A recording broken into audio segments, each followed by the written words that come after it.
When the world thinks of Fred Rogers, they picture kindness, the soft-spoken man in a red cardigan who taught generations of children about love, empathy, and understanding. But when his family began sorting through his belongings after his passing in 2003, they came across something no one expected. Deep inside his study, behind years of carefully organized letters, awards, and handwritten notes, was a small locked drawer. For years, no one had opened it. When they finally did, they found a single envelope, addressed in Fred Rogers' own familiar handwriting. The words on the front read simply, "For those who continue the work." What lay inside, according to those who read it, changed the way people understood the gentle man who shaped American childhood. Inside the envelope was a letter written in Fred's calm, deliberate tone, but it wasn't the cheerful voice of Mr. Rogers' neighborhood. It was reflective, deeply personal, and, as some described it, haunting in its honesty. Rogers wrote about the weight of his mission, the burden of trying to keep goodness alive in a world that often celebrated cruelty. He spoke of his fear that, despite decades of effort, people were forgetting how to truly listen, care, and love one another. If kindness ever feels small, he wrote, remember that it is still stronger than all the noise of the world. Those who read the letter said they were struck by how vulnerable and even sorrowful it felt, as though Fred Rogers had seen the darkness of the world more clearly than anyone realized.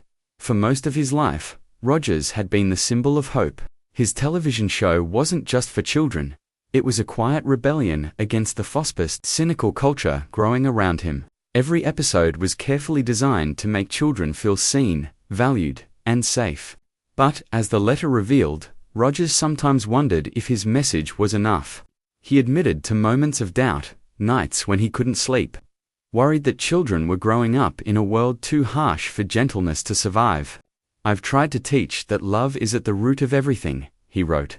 But love, like a garden, must be tended every day, or it withers. Those close to Fred said the letter reflected not despair, but resolve.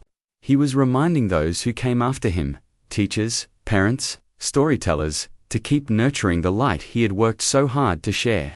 In one chilling yet powerful line, he warned, the real monsters are not on our screens. They are the moments we choose not to care. It was a statement that left readers speechless, a quiet acknowledgement that the battle for kindness never truly ends. When the letter became known years later, it spread quietly online, not through official channels, but through people sharing its words, line by line. Fans and scholars alike called it Fred Rogers' final teaching. It wasn't meant to frighten, it was meant to wake people up. He wanted the world to understand that kindness is not passive, it's a deliberate act of courage. Fred Rogers' locked drawer didn't contain secrets of scandal or mystery. It held something far more powerful, his unfiltered truth. The letter inside wasn't just chilling because of its tone, it was chilling because it was real. It